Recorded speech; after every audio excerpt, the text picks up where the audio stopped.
Frustrated was the one that got me started, which spawned me to go out, come down here to Rio de Janeiro, Brazil, see what was going on out here, see the beauty of this place, see the beauty of Brazil in general, all right? Also be going beyond seeing that, African American men, we don't travel enough, but our options are so vast abroad.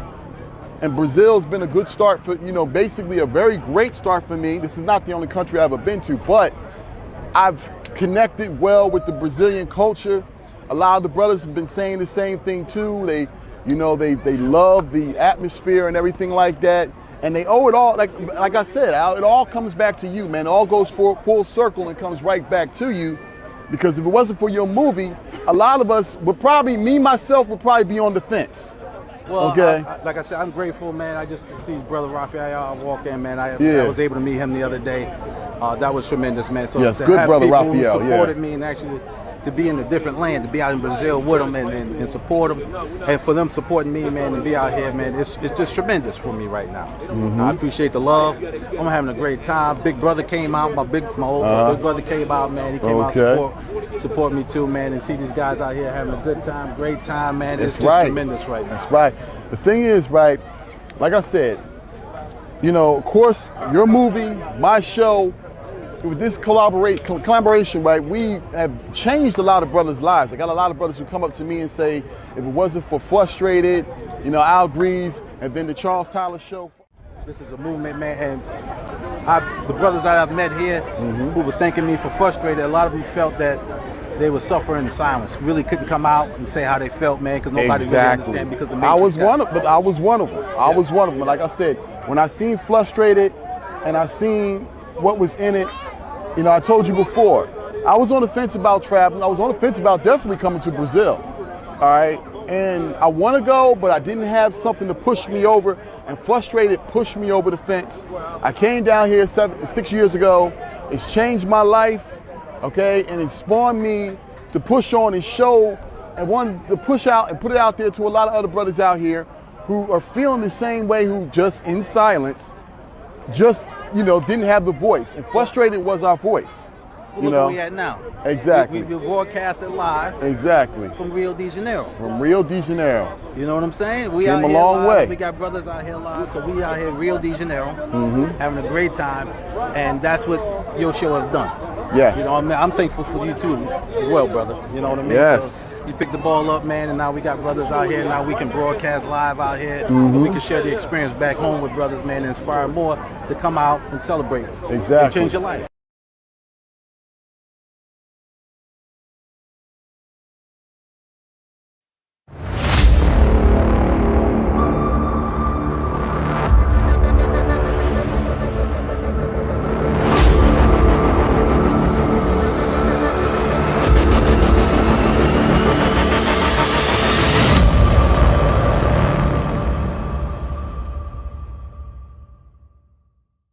Welcome to BMO Radio with your host, Eric Spencer, president of the Black Man's Option.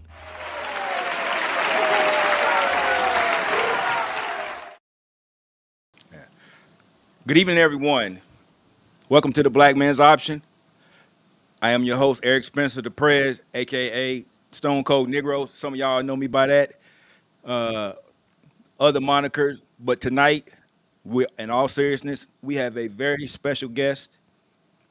Actually, we have two special guests.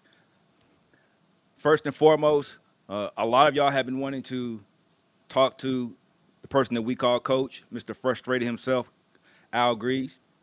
And we have put together an opportunity for guys to come up and ask who we call the Godfather, or at least the Godfather of the Passport Bros, questions, and to get some feedback from him. He doesn't grace us that much because he's so busy. He's got other things that's going on, and we're lucky to have him here tonight. And also, we have the man, the Mr. Cold as Ice, the Mr. Uncle D, player from the Himalaya, California tripping, and dreaming too. But all seriously, Mr. Dennis Spurling Esquire, he's here tonight. He is going to grace us with a few of his words of wisdom. And this was a last-minute collaboration. Can't get it out. But I am thankful that he did have opportunity to open up his schedule and come on and talk to us tonight. So his time is limited, so we're just going to get right into it. First and foremost, I do want to introduce the man that really started it all for most of us in this space, somebody that really changed my life and a lot of other people's lives too.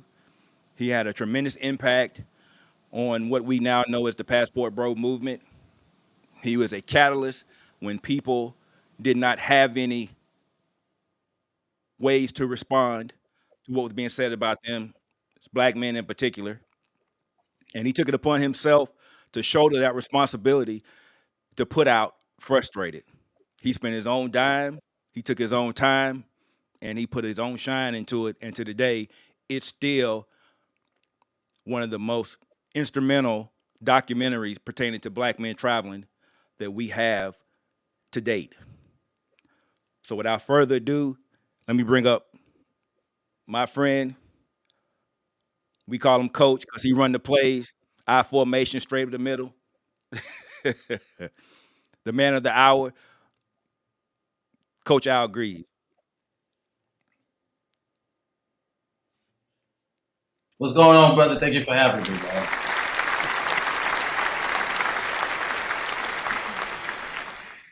Listen, thanks for having me, man. This is family, man. This is family.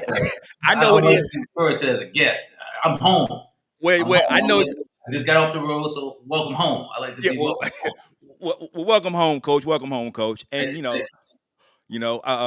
I want to do that because, like we talked about before, a lot of people don't really give you the accolades that we think you deserve. So anytime that you come up here, I want to make sure that I give you your due, your props, give you your flowers, because I know that we're not all promised tomorrow. So I want to give you my flowers and our flowers today. Greatly appreciate it, man. But I get that energy and that love, man, especially when we go out and we travel together. So this is family.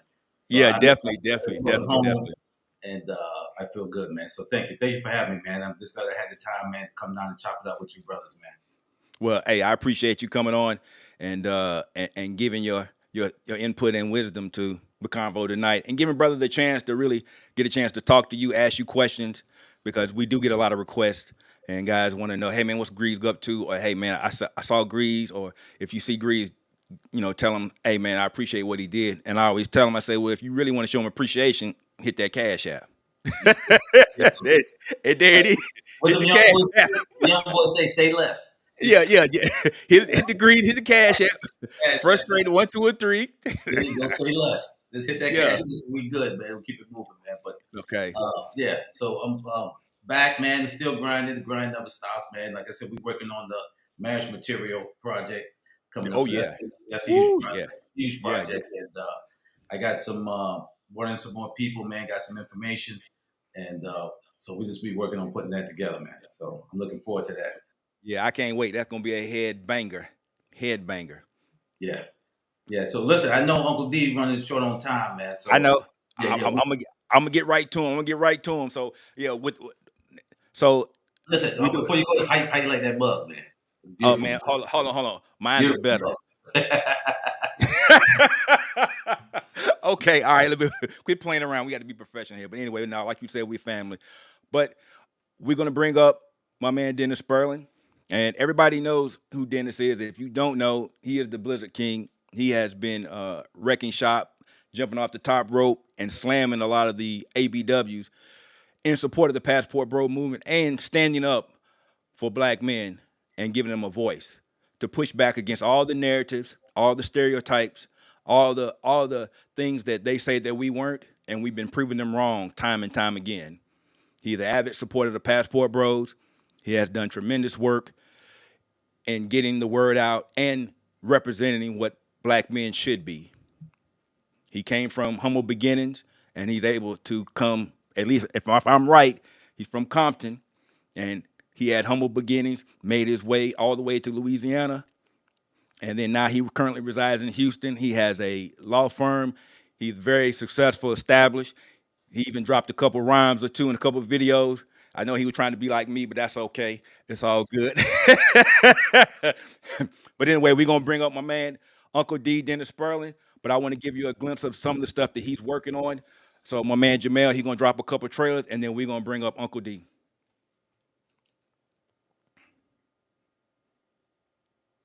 Co-parenting with the Spurlings. It always seems to be about you. This car should be deposited into the account that pays for my babies. Look, it's always that's about me. That's one of the reasons why we got divorced. No. Just showing him who's the boss. I'm a boss. Wax on, waxed off. Our divorce, 6 years, 7 years. You may have divorced So me, I but don't what have we to don't check divorce in is with- those hospital visits. Thank you, Professor. I appreciate you lecturing me on how I should run my life. Co-parenting with the Spurlings.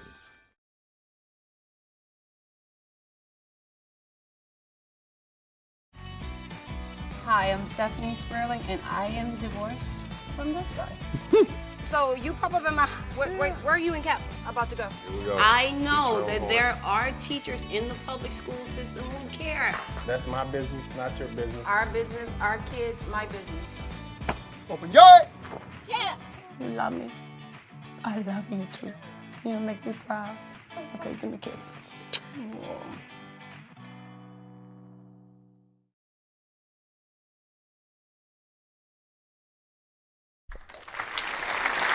I did it.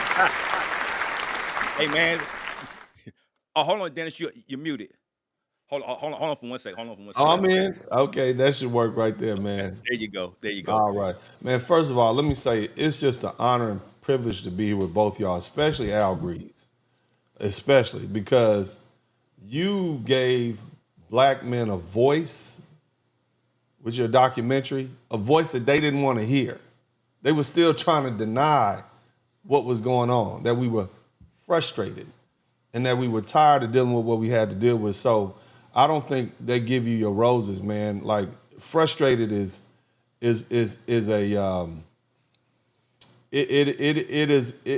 something that this culture is going to have to stick a pin in 100 years when they say, where was the turning point?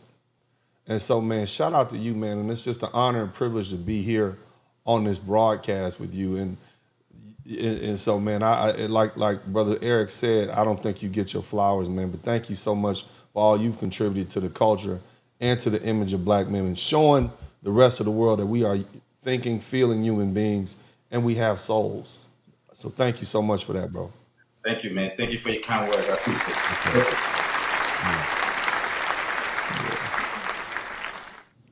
So Dennis, from I know you're short on time, and I do once again say thank you for giving us your time to come on and talk to you tonight. You know what I'm saying? It's a close-knit community, and we know you have been an avid supporter of the Passport Bro movement, and you've been doing the Lord's work. We've been doing our end, and you've been doing your. Don't get me started. Yeah, I know. but I do want to talk about the trailers that played. Because the co-parenting with the Spurlings. Now, I don't want to say was that pre-passport for you, or was that just something that kind of led to your passport? Was it a transitioning period? After you did the show, you say, "I got to go." You know, the interesting thing is, man, that was probably at the height of my passport, bro. That's why I had a smile on my face. You know what I mean? Like, you know, I'm out here living my best life. You know, I'm looking good. I'm feeling good. I lost weight. I started traveling. I ain't moping around the city, head down. Yeah. See, the thing about these custody agreements, they say, look, pick them up at 6 p.m. on Friday, drop them off at 6 p.m. on Sunday. So what does that mean? That means Monday morning or Sunday night, you know, that 11:59 flight to Columbia, I'm gone. You see what I'm saying? Or that Monday morning flight. The red eye. Or that Monday morning flight 5:29, I'm gone. You see what I'm saying? So it's like I get 2 weeks off every week. So I literally was traveling every week for about 10 days. I would come back in time to pick my kids up for their little Thursday visitation and then go to work and do whatever. But nah, man, I was living my best life. I mean, so So the thing is, I kind of stumbled upon the freedom associated with Passport Bros. And again, I think before we got started, I told you, my first trip ever was to Brazil.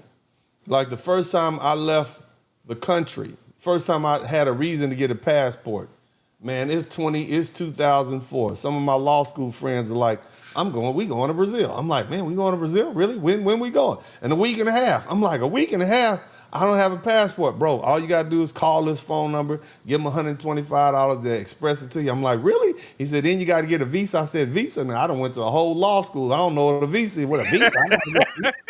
Yeah, you but must don't have worry backwards. about it. Just send it off to these people. They'll give them $100, man.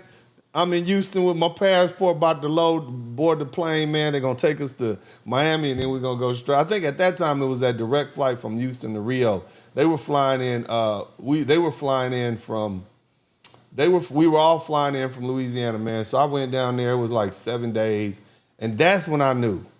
You knew. I knew things would never be the same. I didn't know before that, but unfortunately, you know, I had met the original lovely lady, and I thank my wonderful, fantastic ex-wife for being herself in this broadcast that we do called Co-Parenting with the Spurling, so you can all see her loveliness. She is the original lovely lady, and we thank her for that. And you all will understand my perspective and how much of a lovely lady she is. Nevertheless, I had met her. So I met her, so I'm like, man, this is what I'm supposed to be doing. I met her. But man, my mind was like, man, this Brazil thing, I wish I had done this a couple years before. You see what I mean? Because if I had been doing this early on, I don't think I would have had a mind to get engaged. You see what I'm saying?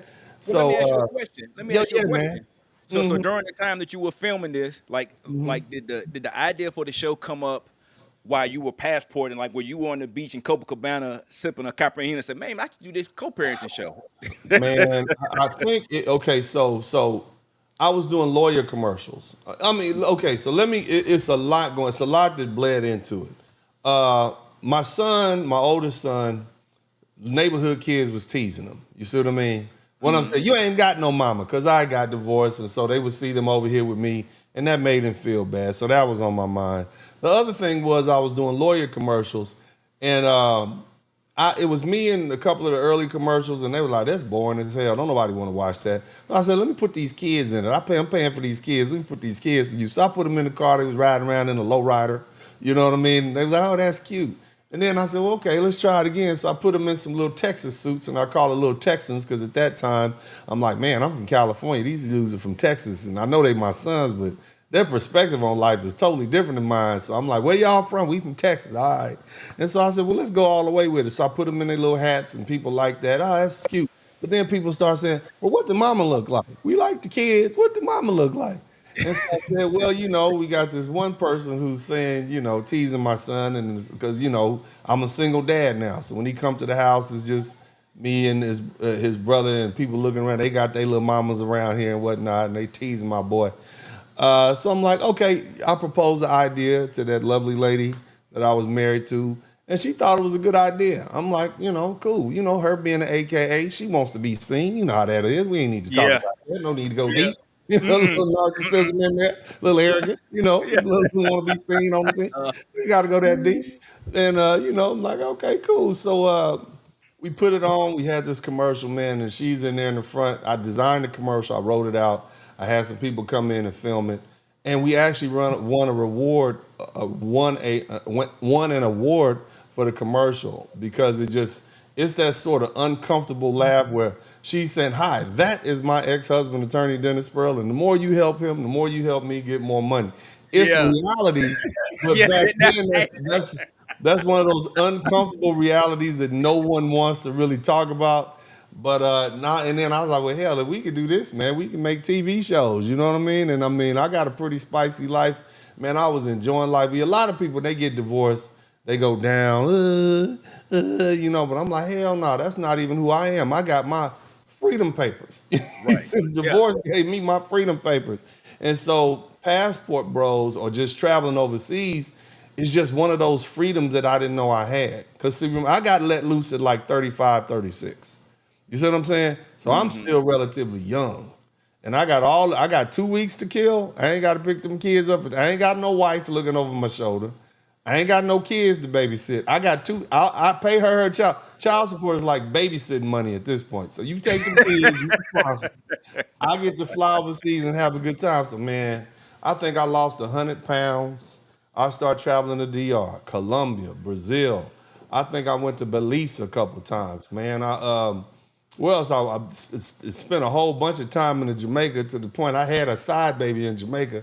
So, you know, I mean, I took passport bros all the way to the hill. Hey, don't let him blaze over that one, man. You gotta be I'm going to say, hold up, back up. Don't skip over that. Go back over that.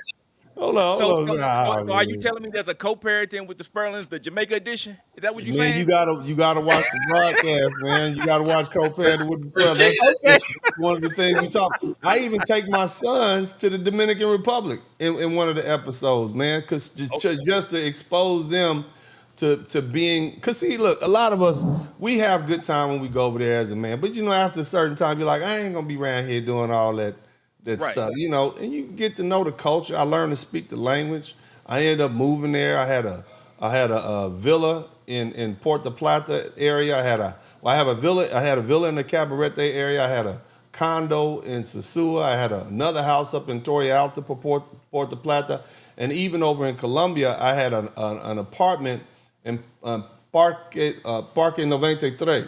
Mm-hmm. And so, you know, I was traveling. I'm like, well, you know, I need to get my sons exposed to this culture. I wish somebody had showed me this when I was, you know, younger. 10 instead of 35. You see what I mean? I would have been able to adjust my sights and say, well, yeah, maybe this is a possibility. I'm seeing it happen. So I brought them down there, man. We got them involved in martial arts down there, jiu-jitsu. They made friends. I took them to a slave museum because, you know, Santo Domingo is where the original slave museum, where they brought the people. And so, yeah, we filmed that down there too, man. And it just lets you know, man, it's so much more out there. And like, one of the problems that I have with these anti-passport bro people or anti-black man options people, they don't want us to be free. We free. We're free men. Look. You see what I mean? Yeah, and I don't, so that's why I buck up again. If you want to stay in the matrix, stay. You want to stay and rebuild the black community, you go right on ahead and do that. You free to do that. But if there's black men who want to leave, let them leave. Let them enjoy their life. That's what it's about. That's why we work so hard. That's why we do what we do, man. But yeah. So yeah, but go ahead. I don't want to. No. We gonna skip over that subject. No, we understand. Because we're gonna relate it to the same things that people are talking about now, and we talk about it amongst ourselves. Charles was going through that stuff back in 2014 and 15. Ooh. The whole back and forth. There's a famous clip that everybody plays that he having a conversation with ABW at a beach party in 2015, and it's Keisha and Charles, and it's about a 20-minute clip. We knew back then what people are going on now, and we're at the point where Charles was going through it back then in 2015. We're here in 2023, and nothing has changed. We're still in that same predicament. And for us over here, we're just like, yo, we're done. Yeah. We support the people that are championing it, but we know that it was our lane is to move brothers into doing something else. We want brothers to have other opportunities. And like you said, you lost 100 pounds, you got your health up, because you can't be going over there and you can't handle your business. So can't get your reps in. Can't get your reps. So you got to get your push-ups in. But part of it, man, is that eating the food over there makes you lose weight. Oh my God! I mean, like people don't even talk about the fact that like eating that I eat as much as I normally eat, but I would just lose weight because I would have to walk different places, and the food doesn't have all those preservatives in it, and you're just happier. You're just a happier person. Sometimes, man, you can medicate yourself with food. Some people use alcohol, some use drugs, but since some people medicate themselves with food, and I found like that's kind of what I was doing. Once I started traveling overseas, I developed a whole different relationship with food. And I know that's crazy to say, but you go to these places, everybody thin and skinny, and they dancing and they having a good time and they walk in different places. You kind of fall into that culture. You know what I mean? Definitely. And you know, you realize when you go overseas, like, you know, we like to go to South Africa here, and they got oxtails oxtails.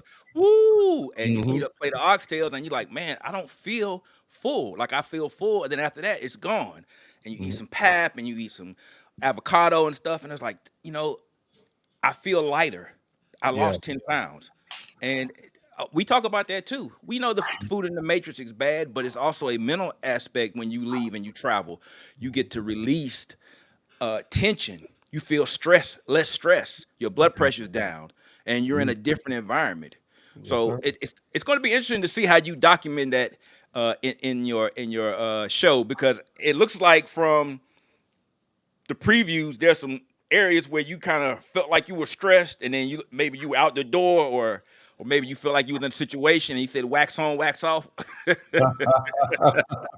Well, man, doing the show is 16 episodes. We had the first one air last Thursday, so we got this one coming up. And basically, man, you go through. A lot of people ask, well, how do you do the fatherhood thing? Because a lot of brothers don't have children. They never been married. They want to have children. They don't know. How do you balance all these different things and still live an active lifestyle? And so, the broadcast kind of talks about that. You still got to deal with that lovely lady that you had those kids with. Now, let me say this. Being married and being co-parenting, I'm not trying to replace a good, solid marriage where you have a good partner and a good person helping you raise those kids. I'm not trying to replace that with co-parenting. Right. Co-parenting is something that happens because the two knuckleheads, the man and the woman that got together, didn't work out. The only victims are the children, not you and not her. And so you got to put your emotions and feelings aside and say, okay, let's just focus on getting these children to the age of adulthood with as little trauma as possible. We want them to be strong, hardworking, upstanding, law-abiding citizens that can function in this world. How do we go about doing that? And then that's the attitude I took. You see what I mean? Now, is the show a step by step, or do they need to sit down and take notes, or is it more? No. You get dropped in the ring with Mike Tyson. You better start busting. First day, you saw the episode last week. Not only am I talking to my ex-wife, I'm talking to her friends too, because they filling her head up with blah, blah, blah, blah. Girl, you don't need to take that. Girl, you like, okay. And then you know what I try to say, but you the custodial parent. So at the end of the day, you going to be responsible with these kids anyway. If I pick them up, I pick them up. But if not, you still responsible, because that's why I pay the child support. So I had to pull that card on her. But yeah, I know, right? And it's going to trigger you. You see what I mean? Like, I'm going to trigger these lovely ladies. They're going to be triggered. And a lot of you brothers seeing that and hearing my lovely, wonderful, fantastic ex-wife speak, just that tone is going to trigger you. Just the and that's going to trigger. You're going to be triggered. You be like, I got to turn this off. I can't see it. But, hold on. Wait a minute. Yeah. So you say we're going to be triggered? Is it going to bring back some trauma? I expect some of the people that love me the most to give me downs, the thumbs downs on the YouTube. They don't like her. I'm already looking at the comments now. And it's like, I see why they saying horrible things about that fantastic, wonderful, lovely woman. I said, what I mean. Now, Dennis, you being an attorney, you have to admit that there is an argument that a lot of men out here are still traumatized by whatever they went through, and they haven't really sought out help. Now, that passport is a start, but we did a show a couple weeks ago, still got the simp chip before you travel. Some of that is in regards to you need to do the work. Because even though you were able to handle it, I'm pretty sure there was some times where you had a mental aspect of it that you had to get clarity for yourself. Oh yeah, we had some real life arguments, and it was filmed, and it's gonna be what y'all see. We had some real life emotional feel. When you see me start leaning in and the smile go away like that, that's a real argument. We convey real feelings. But here's the thing, man. I tell the fellas all the time: there's no geographical solution for an emotional problem. You see what I'm saying? There's no geographical solution for an emotional problem. And so, if you go overseas, you don't need all the game. But those women know. That's why you guys been there. We much nicer to these ladies. Oh, yeah. Trust me. Poppy ain't playing with it. Poppy's backhanding people and slapping. It ain't working out for me. And so we come over there, nice, soft American dudes, especially us black men. We just, if you smelling smile, good, clean. If you smile at us, he's like, oh, she's the best woman in the world. She ain't got to do nothing. You know what I'm saying? With Papa, you got to get up at 6:30, cook, clean, take care of his kids. When he go see his other family, you better make sure that your food is cooking. He don't want to hear nothing. All the kids got the same name, first name. This is, you know what I'm saying? They got compared to what these women have to deal with overseas. We are lightweights, especially consider the amount of I would say we're very egalitarian because we raise in a matriarchal society or a gynocratic society where women get a lot of deference. We give women a lot more deference, so we're easy to get along with. But you're gonna see you're gonna be triggered. I'm not gonna lie to you. You're gonna be upset a little bit. You're gonna, why didn't Uncle D say this? But I can't say everything I want to say because I got to co-parent with this woman. Yes. And she got the custody agreement that says she's a parental, the primary custodian.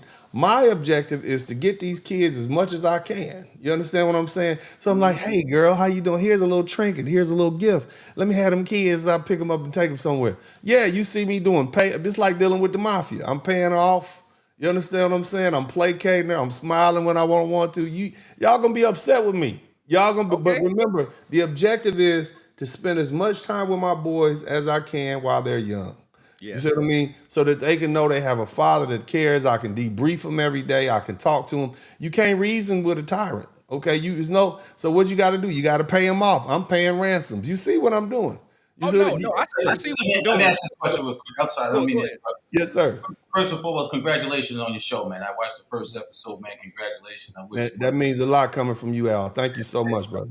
I did a documentary, Frustrated Too, and the majority of that was guys that wanted to be co-parenting and didn't have that opportunity, and they decided to keep their kids from them, and they had to go fight through the court system.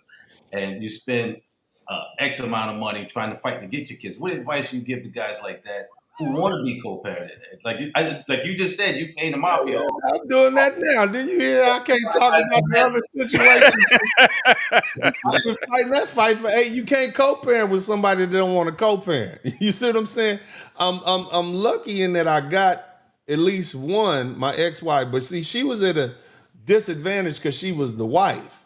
And so you get a lot more rights as a father who's married to the woman than you do if you just dropping seeds off in some, you know what I mean? Because you got to first get the DNA test to prove it's your child before you can even have custodial rights. They can make you pay child support before they prove that in some place before they prove the child is yours.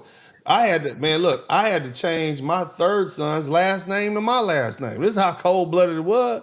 I'm still in the custody fight now. I don't want to talk about it. It triggers me. But nevertheless, it's not a whole lot. It's not much you can do if you got somebody who doesn't want to co-parent. You see what I'm saying?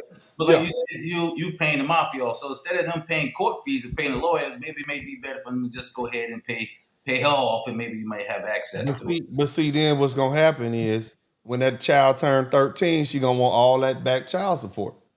She's going to say that was a gift. Unless you put yourself legally on, go down there and put yourself on child support. I did that. Fighting for custody through the legal system, it may be better off to, like you say, pay her off. Say, listen, here's the problem. Paying a lawyer $5,000, $10,000. I wish. Now I'm speaking for myself, okay, and I'm speaking for the other, not the wife, not the lovely lady. I'm speaking for the other situation. Yeah. It don't work like that. I put myself on child support. I got a whole custody agreement saying you supposed to share that baby with me. Okay. And she say, hell with your agreement. What do you do with that? Now you gotta hire people, you gotta go to court, you gotta track them down, because they ain't gonna tell you where you live. You gotta track them down through Facebook, Instagram, YouTube, where their mama live. If you don't have somebody that's not cooperating with you, it's nearly impossible to make. They got to end up paying a whole lot of attorney's fees or going to jail before they know this is real. You see what I'm saying? So let me say it like co-parent is not for everybody. Everybody, you got to have a parent who understands that this is in our child's best interest for the father to be in the life. If you got a woman who wants 100% control, which is what we have here a lot of times in the Matrix, we got women who don't value fatherhood. They don't value men, especially black men. They really don't value black men. And they just want to have 100% control. You can't co-parent. I mean, you just can't. I wish I had sugar-coated answer I can give. Thankfully, I had an ex-wife who recognized the importance of having a father in their life. And on top of that, because I was married to the woman, I had a lot more rights from the inception. But yeah, man, you can't do it with everybody. I guess you guys are the first one that fished that answer out. No, you can't co-parent with everybody. Sorry, you know. Yeah, and that is really what a lot of these guys don't understand. It's like when you lay down and you spread your seed, you got to look at long term. That big button and smile may have a bad attitude and cause you a lot of headache and heartache. So it's much better for you to go overseas and not deal with it at all, especially now in this climate. I would say yes, and be careful where you go overseas. If you go from the U.S. to France, you might run into the same problems. You go from the U.S. to the U.K., you might run into the same problem. But if you go somewhere like Brazil, you go somewhere like the U.K. where women are still okay. With Colombia and DR, where women are still cool with being with a man. They like men. You see what I mean? There's not an adversarial conversation. They enjoy the company of men. They know the importance of men. Then you'd be all right. But if you deal with one of these strong feminists, it's gonna be a problem anywhere you go. Yeah. You're not gonna be able to get along with her. You're gonna have to jump off the top rope and just drop kick her. That's just the only way you're gonna get her in line. That's unfortunately. That's unfortunate. Did you also produce this as well? Yes, sir. It's 100% owned by Esquire Entertainment. I'm 100% owner of Esquire. Cost me about $250,000 for all 16 episodes. And we did it efficiently. It's good sound, good lighting.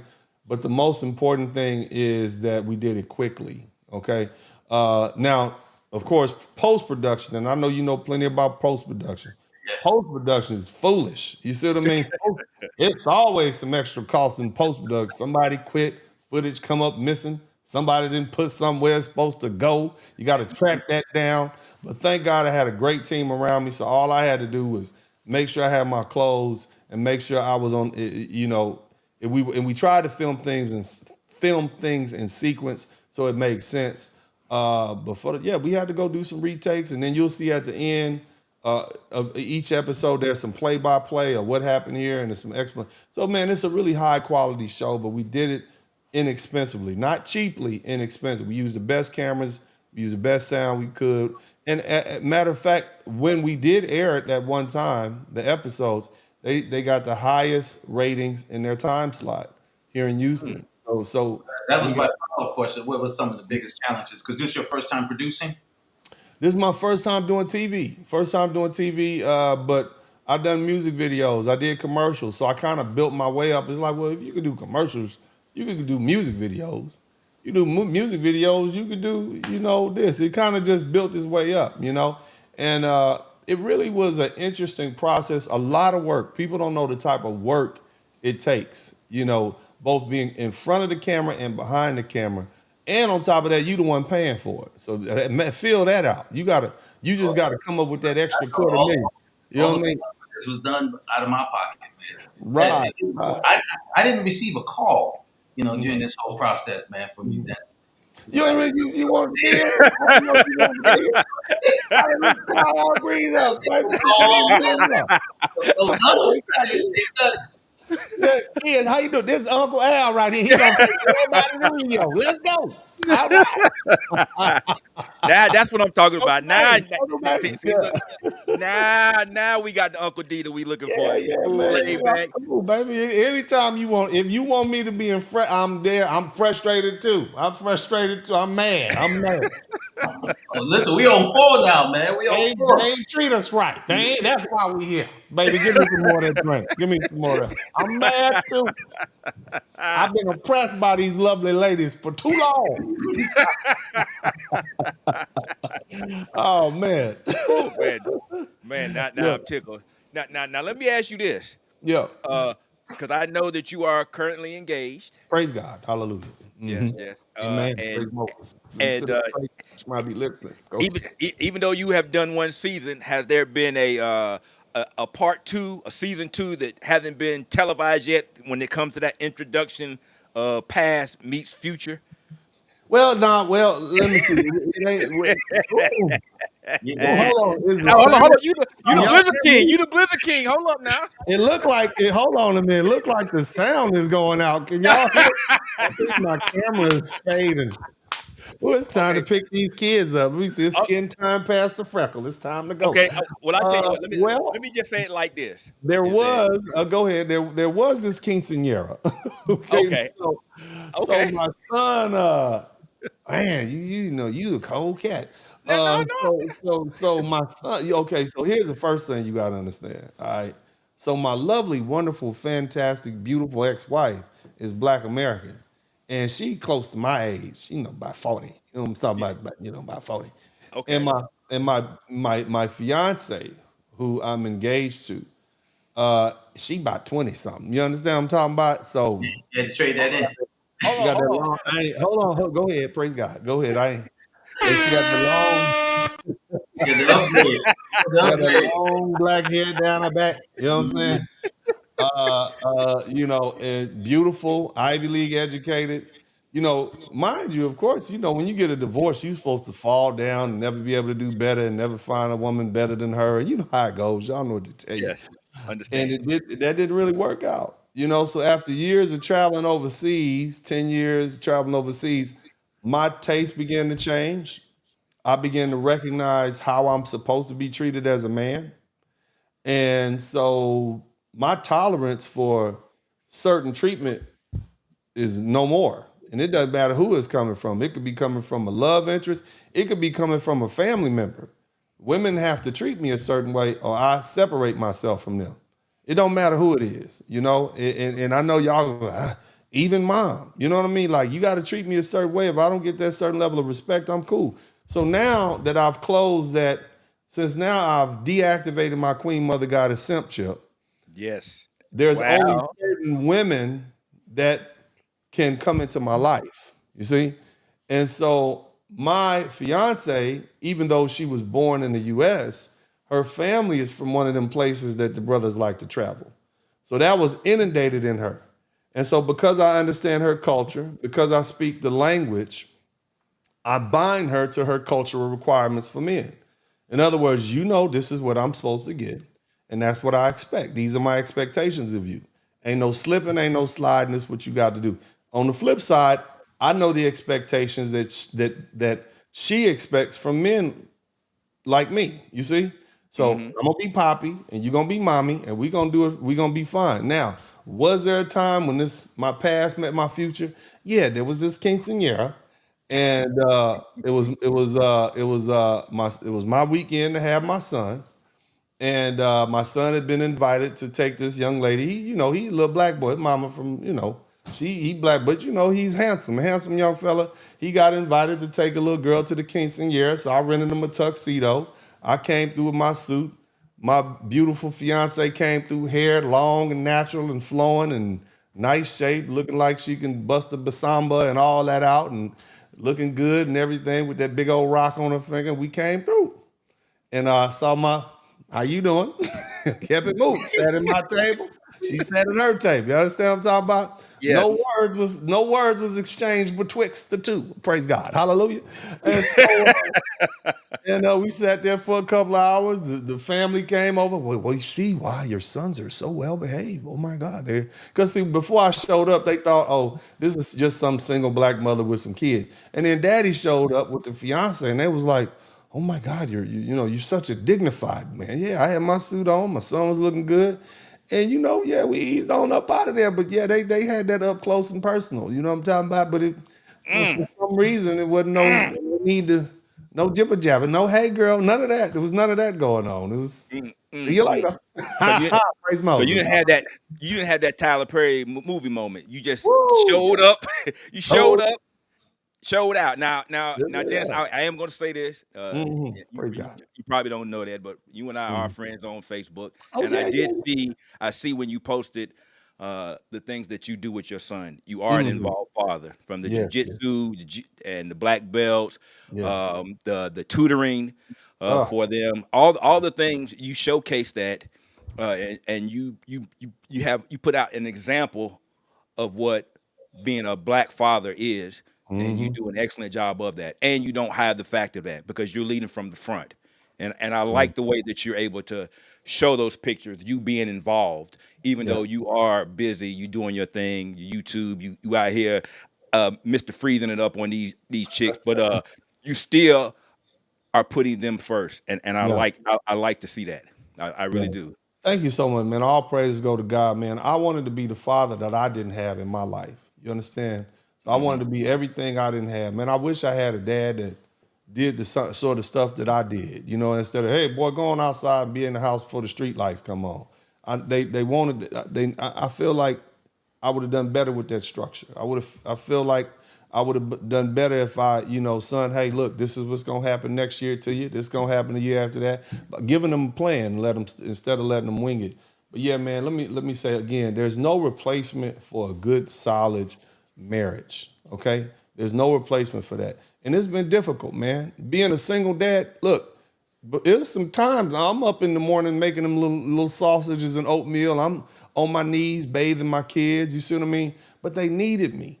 You see what I mean? And what kind of man would I be if I was not there for my children and could be? Because some of y'all is getting a stiff arm from your child's mother and your ex-wife. Not a whole lot you can do other than fight the case. But with the opportunity to be a good father, man, I didn't want to miss that. And, whatever has happened, because a lot of black men have had to deal with the issues of absent fathers, but then we don't really know why. And then we kind of grow up and say, maybe everything mom was saying wasn't exact as to why dad wasn't there. Maybe she was a little too difficult to deal with. Hell, maybe dad didn't even know I exist. Maybe the dad that I thought I had and was my dad ain't really my dad. It's a lot. You see what I mean? It's a lot. But we're presented with the opportunity, man, I wanted to make black men look good. And a lot of people, man, a lot of people don't understand my perspective. I got kids. I got sons. I want black men to be happy because, see, when black men are happy, my sons are safer in this world. See, when black men are unhappy, they don't lash out against the police. They don't lash out against white folks. They don't lash out against Hispanics and Asians. They don't even lash out against black women. They lash out against other black men. Facts. That's why we got the issues that we got. You see what I'm saying? So if I can try to help black men find peace of mind and happiness, I'm gonna do that. If I can raise a better black man, if I can raise young black men who don't have all that trauma and they can grow up and they can find a beautiful woman. And let me say this, man, I want y'all to hear me on this, and I want y'all to hear me loud and clear. I want my sons to marry women of African descent. That's what I want for them. Here's the thing. I don't care if they Black American. I don't care if they African. I don't care if they West Indian, Afro-Latino, Afro-Brazilian, Afro-Colombian. I don't care. I just want them to marry women of African descent. Nevertheless, the most important thing I want for them is to be happy. So if you can't find a woman of African descent, you got you a beautiful woman from Thailand, you got you a beautiful woman from Vietnam, you got you a beautiful woman from Colombia who's what we would call white Latino, but whatever. I'm happy for you because I want you, above all, I don't want you black men to be alone. I want you to have children. I want you to know the pleasure and honor it is to raise your children and take care of them. Now, as far as the lovely ladies here in the U.S., I don't like degeneracy. See, I separate the good black women, and it ain't a whole lot of them right now, and they not doing a good job of separating themselves from the Cardi B's and the Sukianas like they should be. It seemed to me like they hand clapping them and cheering them on. Keke Palmer. Yeah, you see what I'm saying? Like, you go from a Kiba, the spelling bee, to Ratchet Girl. You're not doing a good job of separating yourself from these degenerates. See, it's these degenerates, both the men and the women, that's making all of us good, the majority of us who are good, hardworking, tax-paying, honest black people look bad because of those degenerates. I have a problem with the degenerates. I defend black men, but I still also address the degenerates. What's the point of me raising these wonderful black men that I'm raising, and then they go off and get some degenerate woman and get her pregnant just because she's black, and now my grandkids is being raised by some degenerate woman. And so we repeat that cycle. I don't want that. I'd rather my sons go off, get them a woman from a culture that respects men, that respects family, that respects their husband, and then and bring me some grandchildren from that. I would like, and look, and I'll give the same advice to the young men on the internet that I give my sons. That's the barometer by which I hold myself to. I'm not going to tell you anything I wouldn't tell the people that I love the most, my own children. And that's where my advice comes from. But look, these ladies out here mad at me. You know, I hate black women. No, I don't. I hate degenerates. I hate the ones that's getting us shot. I hate the ones fighting in the club, fighting, twerking on top of somebody's restaurant tables, fighting in the airport, making all of us look bad. When they see Eric Spencer and Al Greeze driving down the street, they don't see two well-spoken, intelligent, well-traveled black men. They see thugs and criminals. When they see your daughter, who might be raised and proper and prim, they don't see a well-raised young black girl. They see a hooker. They see a Sukiana. They see a Cardi B. You see what I'm saying? They see basically some sort of trick. You see what I mean? That they could be disrespected. And that needs to end on my watch. That's where I'm at. So, you know, but I just want to say that, man. I ain't got nothing else to say, man. Well, that's fine. That's fine. I understand. And like I said, Church, you took us to church real quick. Trying to collection plate, but I know your time is short. Yes, sir. You have to go, so we're gonna let you go. But if you have any last words, parting words to the people here that have come through and listened to the conversation tonight, do so. And once again, every Thursday night on Dennis Spurling's channel is Co-Parenting with the Spurlings at 8 p.m. There's 16 episodes. So you can't bootleg it because they only releasing one a week. But definitely go and support and support what Dennis is doing, because Dennis is one of the brothers out here that are representing us in a light that we want to portray. We know our image is very important, how we portray ourselves, because they want us to look a certain way and be a certain way, and we know that we're not. And people like myself, Greeze, everybody in the Black Man's Option, and Dennis Spurling, Esquire, is doing the thing. So, Dennis, I appreciate you coming on. Any last words? And then we'll let you go. My last words are this, man. Y'all need to remember Charles Tyler. That's the first thing. Know who that is. Also know what the Black Man's Option was. That predated what we call Passport Bros, Passport Gangs, Blue Book Gentlemen. It predated that, okay? And so thank y'all for keeping that alive. Another thing, again, and I'm gonna go back to Al Greeze, brother, thank you for taking control of the narrative of Frustrated. Because see, we have documentation now that 1, 2, 3, and 4, we told y'all we was frustrated years back, and y'all didn't believe us. This thing that they call Passport Bros is the fruit of that frustration. We told you, you didn't listen, and now we're acting on it. Because see, this ain't 1853. We're free men. We got passports. 63% of black men have reached the middle class, upper middle class, or they're straight up rich. You got 2.5 million. I'm sorry, 2.5 is 2.5 million black men who are straight up millionaires in the United States. You can't keep us here. And you're not going to keep disrespecting us, and you're not going to tell us to not go somewhere for some sort of race loyalty when there's more black people outside the United States than it is in the United States. We represent 2% of the African population on this planet. You telling me I can't go to South Africa or Ghana or Nigeria? No. I can't go there to get me a real black woman. They hate when I call them real black women. You can't tell me I can't go to Kenya where civilization. It's called Nash. Nash. You know what I'm saying? Yeah, you can't tell me I go to Brazil. I can't go to Brazil where they got the largest African population outside of the continent of Africa to find me a black wife. No, I'm not going for. I'm a free man, and I tell my fellas all the time, we're a free man. Thank you so much, Al Greeze, for putting it in, spending your own money. Praise God, he's spending his own money. That's a determined man right there, man. Thank you so much for putting that out there, man. Y'all make sure y'all check out Frustrated. It's never too old. Anybody who listens to me, man, Google it, get that Frustrated, get that DVD, download it from wherever it's at on YouTube. And y'all check it out, man. No more of that. Buy the t-shirt, baby. Buy the t-shirt, get the little fan, take it to church, praise God. Praise God. King on one side, Frustrated on the other side. But man, good to have. Thank you so much, man. I got to go get these kids from the movie theater, man. All right, Listen, man. Thanks, I Dennis, wish man. you continued success, man, with your project, man. Anything I can do to help. I want to be in Frustrated 5. I know you probably already finished with 4. Let me be in 5. We got you. You get the call, baby. You get the call. Say less. All right. God bless you, brothers. Thank you. All right, man. Take it easy. That's Uncle D. Uncle D took us to church a little bit. Man, look at church is an understatement. Church is an understatement.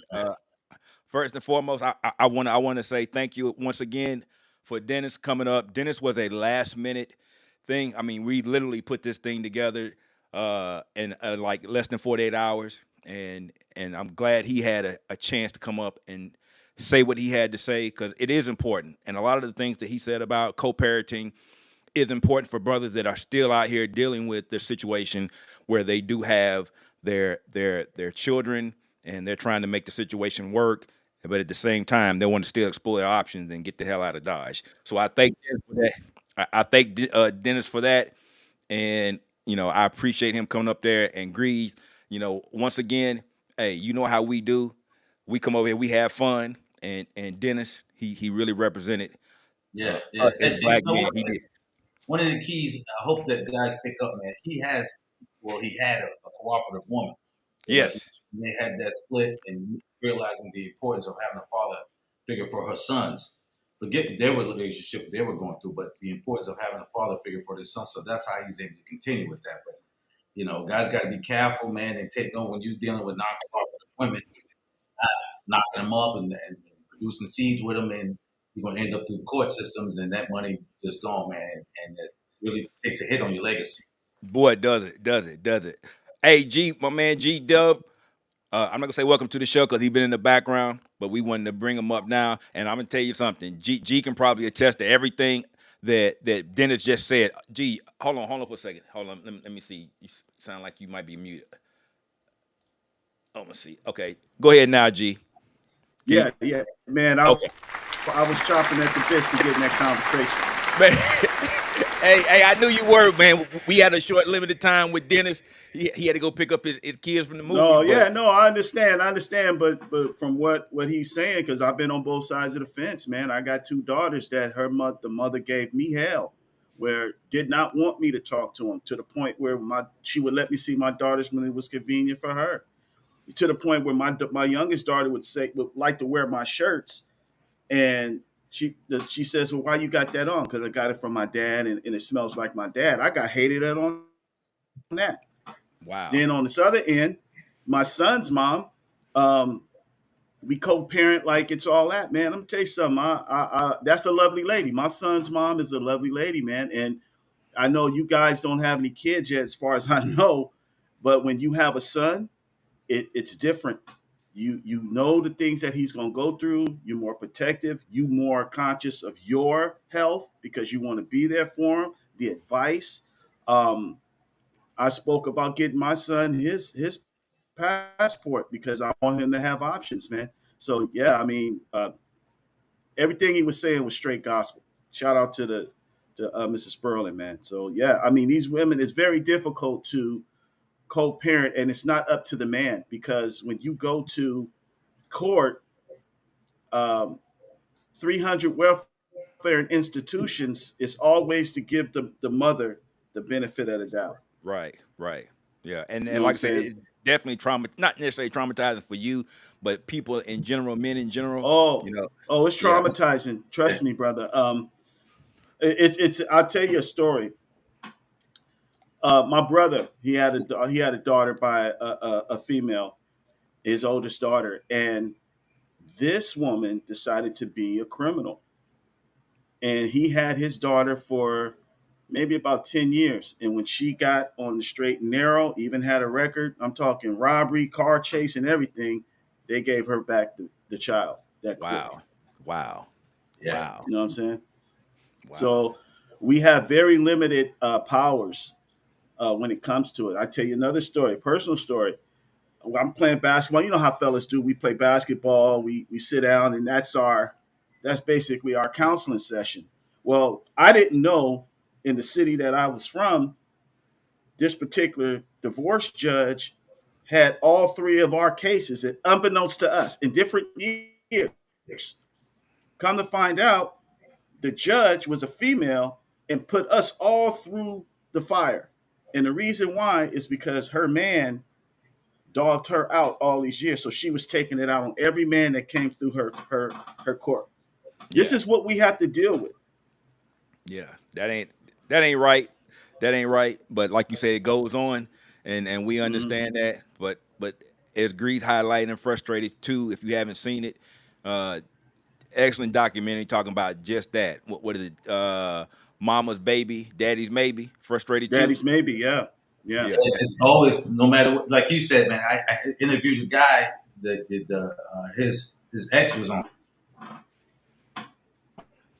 She was a drug addict. She was institutionalized and went to the system and got clean. She got out of, and they gave her kid right back to her. He would spend exorbitant amounts of money fighting to get his kid out of that situation to no resolve, man. And he was broken by it, traumatized. So I've seen the other side of it where guys get traumatized by it and feeling helpless that, damn, this is my seed, this is my kid, especially my son, and I know what my son needs, and I can't get him and get no help from the court.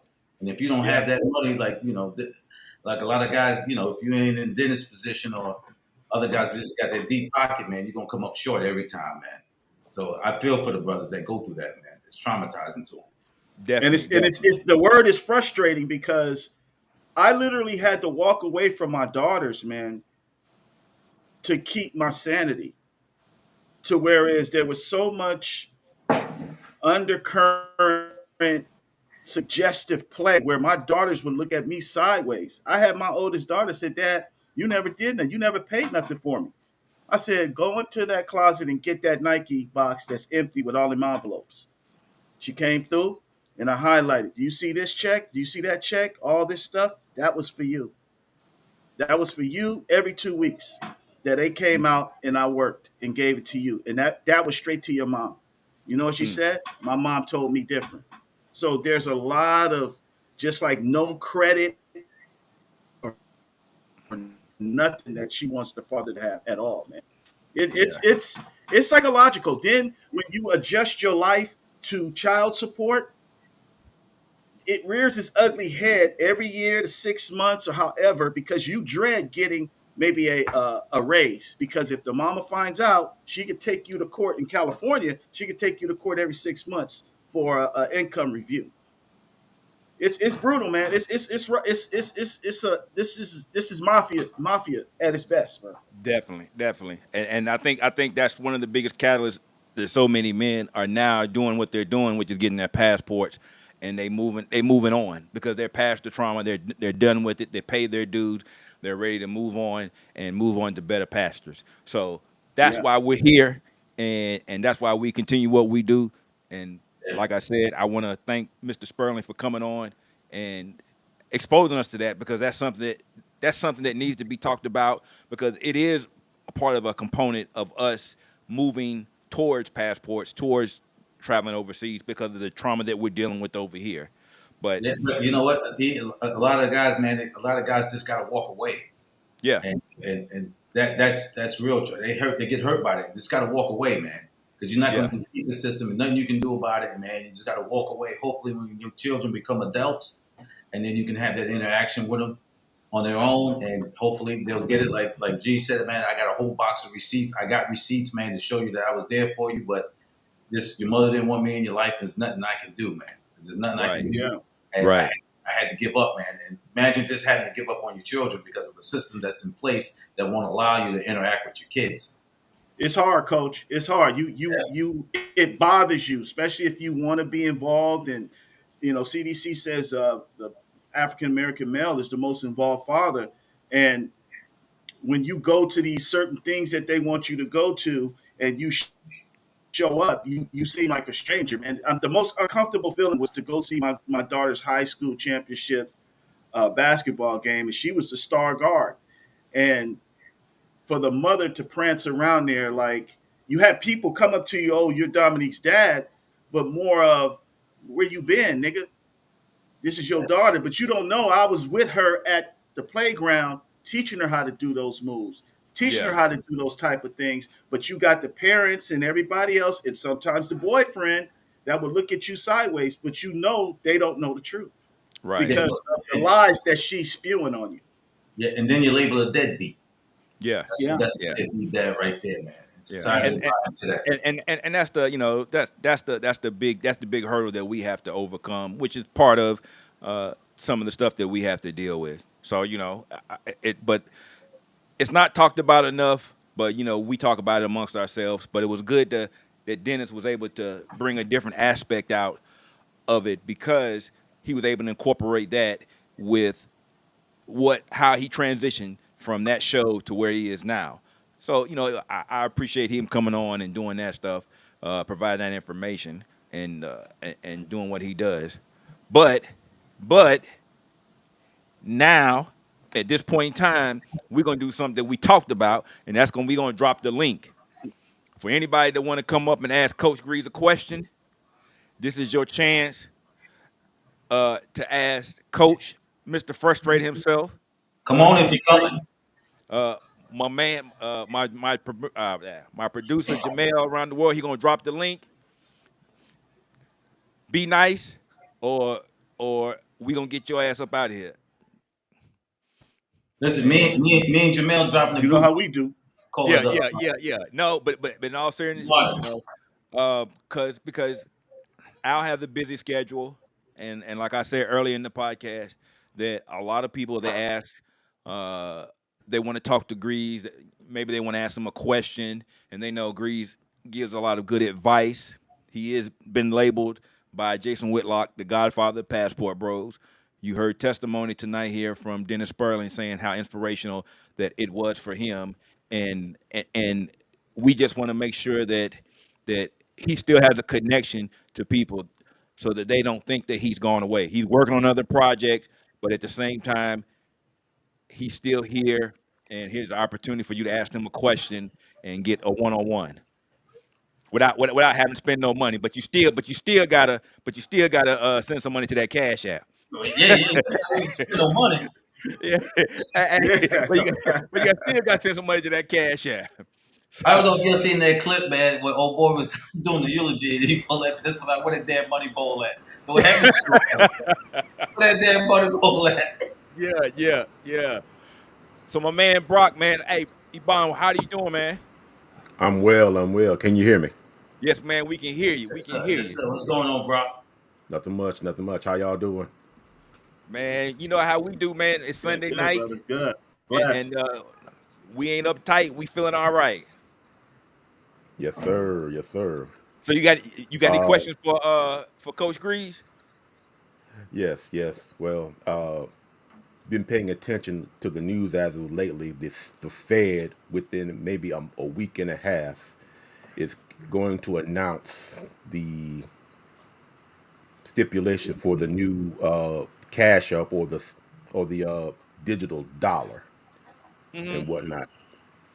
So, what are your thoughts on that as to relating to traveling and whatnot? How's that going to affect basically, you know, especially now in the long run? Well, first of all, I'm not an economist, but you know that white folk business. You ask me. Well, okay. Yeah. That white folk business. Yeah. You win. All I'm going to do is just make the adjustment. So whatever's put in place, man, you know, there's ways around it, but I will make the adjustments off of that and see what's available and move around it. You're not going to stop me from being able to move my money from A to Z. They'll make it a lot easier. You're not going to stop me from traveling. Right. It's not going to stop me from doing what I want to do, but it may make me come up with more creative. Well, the community itself will come up with more creative ways to get around certain things. But I hope that answers your question. But that white folk business, I don't answer that. You know, I don't talk about white folk business. They'll be at your door. He's knocking at your door. Who told you that? Yeah. Well, no, I'll just been paying. I'll give you my answer. And go ahead, bro. And as far as the Fed now is concerned, yes, that they're trying to funnel money from institution to institution through this Fed now. But like Greeze said, you're not going to be able to stop us, because there's still going to be ways that you're going to be able to spend your money. That is the whole reason that we talked about crypto a couple weeks back, because they're not going to be able to control everything. They're not going to be able to stop your money, especially if you want to travel or if you want to go overseas and spend money, because they still want you to be able to conduct commerce. It's all about cash flow, and if you're restricting my cash flow, then you're restricting the economy. So they're not going to just jump up and try to stop that. But I'm with Greeze. It's something that we keep a eye on, but it's not going to stop anything what we're doing over here. We're going to keep doing what we're doing and keep moving how we moving, and we're going to get the hell up on out of here. Crypto is the way to go. And like I said, Carlos, Learn Crypto TV, he gave an excellent blueprint on how to get started and how to move accordingly. So that's all that is. And it's not like the other stuff is going away. The Fed is just trying to corral people into a certain segment. But I personally don't think it's going to work. Exactly. I think if it is, it's like 5, maybe 6 years away. They just want to see the temperament of the people on how they accept it, and it's not being accepted well because it's kind of a control. It's a control thing. Yeah. They're not going to be able to. They're not going to be able to do what they did in the past because they already had the one-trick pony with the jab, and now people are starting to see how big of a farce that was. So anything that comes out after that, your credibility is going to be shot, and especially as things get tighter, and you see more and more stuff that's getting pushed in one direction from the other, people are not going to be as trusting of the government, which is why we over here advocate for getting passports, get into crypto, get your money up, and get the hell on. Now, Mr. Brock, you have your passport? Not yet. What? What we talking about? First thing. Hold on. Your first, second, third, fourth, fifth concern is your passport. If you ain't got freedom papers, why are you worried about how you gonna move money around? You got to get that first. You got to take the SAT before you go to college. For one thing, I am still under doctor's rule. I still under dialysis. Oh, okay. Dialysis Hold up. My brother's on dialysis. He just left Thailand with us. Yep. That's no excuse. That's not. I need a reason. That's no exactly. Yep. Hey, look. He wasn't ready for that. Yeah. And he's going with me to Brazil in September. Because there's dialysis place all over the world. You just got to call ahead of time. Let them know you coming. They'll make accommodations for you. Dialysis won't stop you from traveling. Yeah, that won't stop. But they specifically told me that if I were to travel overseas, I would have to pay the majority of the money. Yeah, but the cost is not the same as it's over here. I'm just telling you, it's a lot cheaper when you travel overseas because the currency rate do change. My brother paid for his too when he goes. Still have the exchange. Yeah, but the exchange brings it all the way down. He went to Thailand. I think he paid like $200. He paid like $200, and he was there for 2 weeks. It cost him $200. Yeah. So it can be done. It definitely can be done. I'm telling you firsthand. I took him there. When you come back home, man, and you don't let dialysis restrict you. It won't restrict you, man. There's dialysis centers all over throughout the world. All you got to do is notify them ahead of time and let them know you're coming out. If you're part of BMO and you're going to one of the BMO groups, we'll help you facilitate that. Yeah. And from the last time I checked, you can sit right there and fill out and get your passport. You just may not be ready to use it, but you should have it in your possession. You should have that on deck. On deck. Don't wait on that. Don't wait on that. You can do that right now. Yep. Yeah, so you nice talking to you, Brock, but you got paperwork to fill out. Yeah. And you here every week. I know. So that's what I was gonna say. He here every week, so better he should than that, know. Brock. Come on. Yeah, get some secondary information, man. Get some outside information. You know, I know your doctors and you trust and believe in your doctors, man, but you can move around. There's dialysis facilities throughout, man. Like I said, we were just in Thailand. My brother came out with me in Thailand, and he had no problem. Just notified them ahead of time that he was coming, so they know he was coming. They prepared for him. The cost is correct, but the cost, because of the exchange rate of the dollar, is so low. So it cost him about $200 to go, and no problem. And he's going, like I said, we're going to Brazil next. He's coming with me to Brazil in the fall. Same thing. Just let him know you're coming. All right. And they'll accommodate you from there. So that's not a reason, man. So You gotta get your freedom passport. papers first. Yeah, you gotta get your freedom Yeah, papers first. like I said, I've been working on other things and whatnot, brother. You know, it just stuff like this does slip my mind because I'm concentrated on working on me first and foremost and whatnot, Well, and this is doing part what of I working need to on you. do health wise. This is a big part of working on you. You get out your environment, man. Once you can get out your environment, that will help you a lot. That will help you a lot. Once you're able to travel and get out your environment and see a different part of the world, that will help you a lot. You got to unplug, brother. You got to unplug. Yeah. I mean, we've had guys upper age that were in walkers and came on trips, and when they got out, they threw that walker away. They got on Copacabana and they seen that bunda and that walker went away, buddy. True story. Old True school. Yep. True story. Well, wow. I watched a man with a walker. So he saw that Buddha, that sunshine hit him. He threw that shit up against the wall. I don't need this. I don't need my prescriptions. I don't need no prescription. I don't need shit. Fresh coconut water. Pills out and everything. He was walking faster than us. Get us to the beach, man. You'll be all right, man. Watch how fast you heal up. Yeah. All right.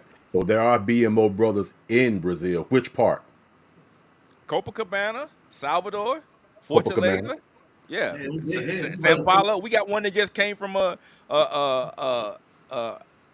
Brazilian event in Sao Paulo. He posted in the group.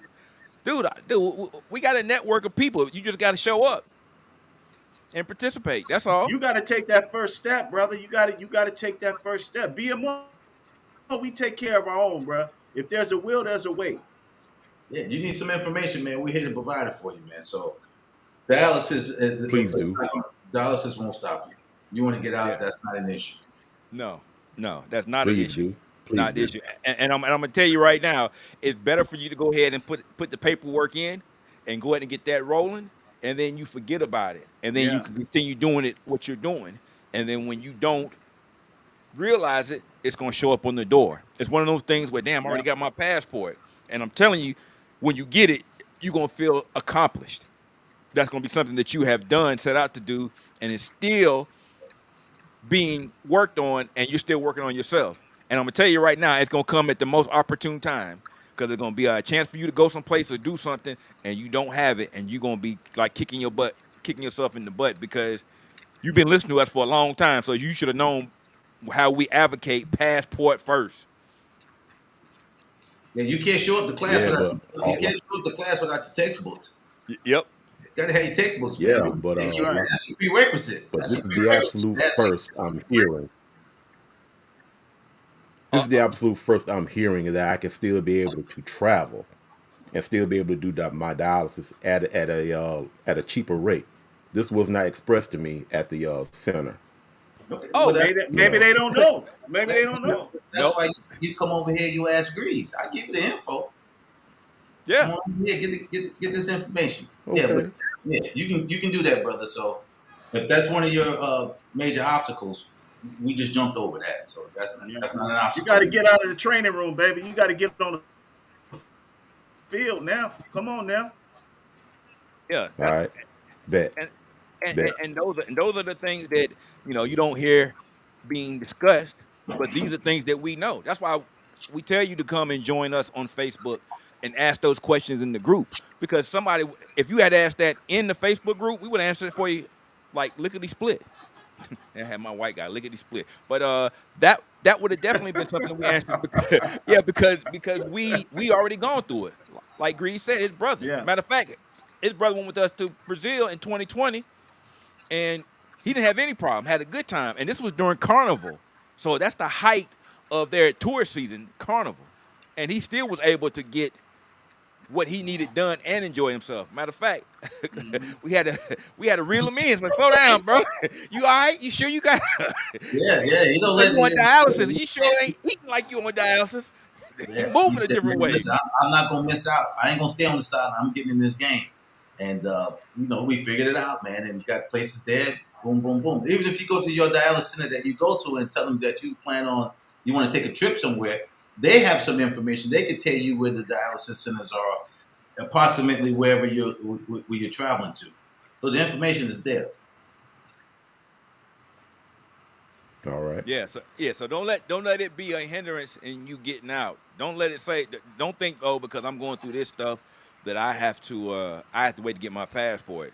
Go ahead and just fill out the application, do what you need to do, take the picture, drop it off at the post office, and that way you don't have to worry about it anymore. It's already working on its own. And then in a couple weeks, couple months, you should have it. And in the meantime, you're still working on yourself and you're able to do other things, but that's not something that's lingering over your head saying, damn, I should have got the passport. Damn, I got to tune into BMO next week and they're going to ask me. Because I'm going to ask you if you fill it out. Every week I see you, I'm going to be asking you, have you filled out your passport application yet? And if not, I'm booting you out until you show us that receipt. We're going to hold you accountable till you get that passport.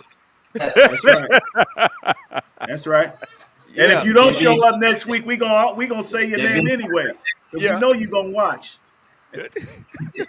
Oh yeah. Oh yeah. Yeah. But seriously, But, there's ways for you to travel, man. Don't let that discourage you. Yeah. And we're here to support anything that you want as far as information and help, brother. We're here to provide for you. All right. All right. Yes, please relay that information to me as soon as possible, and maybe in the chat so I can go there and whatnot. I'd appreciate it. Okay, definitely, we got you. We definitely got you. Yeah. Yeah, go get that textbook, man. So you can open it up. You know where you go. You know where you get your passport, Yes, sir. right? You go to the post office. Yes, sir. So you go online. So okay. Yeah, well, you know what? That's pretty much it. I don't even think you can do the online anymore. I think you're going to have to actually go to the post office. 'Cause I think there were so many people that were applying that it's bogged down, and they're not doing online application anymore. You got to go in and fill it in. So I don't know what city you're in. You might have to make Not a problem. appointment, but I would say do the application. Go to your CVS or your Walgreens and go ahead and get your pictures. You can get the pictures done, and then take the pictures and the application and all the money and do it all at one time. That's what I would do. But let me say this, I would recommend, I don't know what state and city you live in, I recommend going to the white part of town when you go to the post office. That's what I did. Yeah. You'll have less issues, less problems with it. I recommend going to the white part of town. Go to your suburb, get to the post office over there. Yeah. Because if you go someplace and I live in Mississippi. You live where? I do live in Mississippi, so live in Mississippi. Okay, all right. Well, you good then. You good. I don't know if you want to go to the white part of town, Mississippi. I was gonna say. Well, if you in Jackson, you good. No, believe it or not. Huh? Believe it or not, they are cool. They are cool about it. Some of them are really helpful and whatnot. So I'm like, okay. Okay, well, you know better than me about Mississippi. I drive through there. I try not to stop and get gas. I just want to get through there. Nah, I was stationed in Biloxi, but I've been to Jackson a couple of times, so I know how that is. Yeah. All right, but listen, I hope that answers. Oh yeah, Jackson. Yeah. But we got you, man. I was about to say Jackson is still Jackson, and but yeah, I appreciate the information. Thank you. All right, man. All right, brother. All right, man. Take it easy. Let me see. All right. Thank you. My man came on and hit me with white folk questions. What do you think about that? 2 points. Hey, that came straight from the left, man. I'm know, right? I ain't qualified to answer white folk business. What's wrong with you? Hey, but that's okay though, man. Shout out to you, Brock, man. Hey, shout out, man. Yeah. Hey, he been supporting us for a long time. He always come through. Yeah, he always call in. Yeah, most definitely. My man, who was this? Let me see. Coach, what was the process for you getting your Brazilian citizenship? I don't have Brazilian citizenship yet. Don't have it yet. But I believe first step you got to get the CPU card, the bank card over there. You got to get the CPU, open up an account, and I believe you got to invest. You have to invest in some property or something over there. Well, now it depends on which visa that you're trying to go. Go Well, with. he said citizenship. Yeah. Well, right. Exactly. He said citizenship. So, and in some instances, you got to be a certain age, or you got to buy a certain amount of property. Because they changed some stuff around. I was talking to certain value. I think certain values. They changed some stuff around. What's the criminal? What is it? 50,000 US or something like that? It used to be 50,000, but now they raised it up to 100. So it has to be the equivalent of 100,000 and stuff and whatnot. But you can definitely start off with the CPF card, and that allows you to do little certain things and whatnot. But that's a stepping stone. And then it helps you start with some stuff. But then when you graduate, you want to get that. Excuse me. You want to get that personal retirement card, that RPN number. I think that's what they call it. And then that's going to open the door all the way. But that's a process. Residency definitely comes first before you talk about getting citizenship. But when you get your residency, you can get a passport if you choose to do so. But he came out of no place with that. My man, let me see. I just saw. Let's see right here. Michael Anderson, it would be a frustrated 4. I don't think so.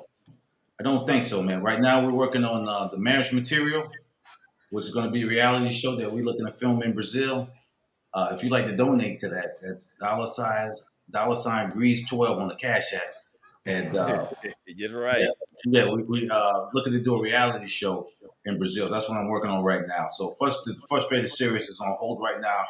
I seriously doubted that there will be a Frustrated 4.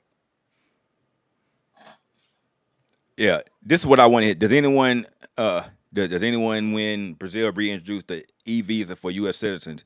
So October 1st, there we go, Sid. October 1st, you're going to have a visa to re-enter. Now, if you're somebody like myself and everybody else on this panel, when they had to have a visa, we got the 10-year visa. So even though that was the last year they gave out too. Yep. So even though they dropped the visa requirements, we still have the visa in our passports. And my passport doesn't expire to 2025. So I don't have to get a new visa. I can still go on my old visa. But October 1st, if you're trying to go into Brazil, you're not going to be able to travel without a visa. And I don't think they're going to be doing a visa at the country. You're going to have the visa information before you leave.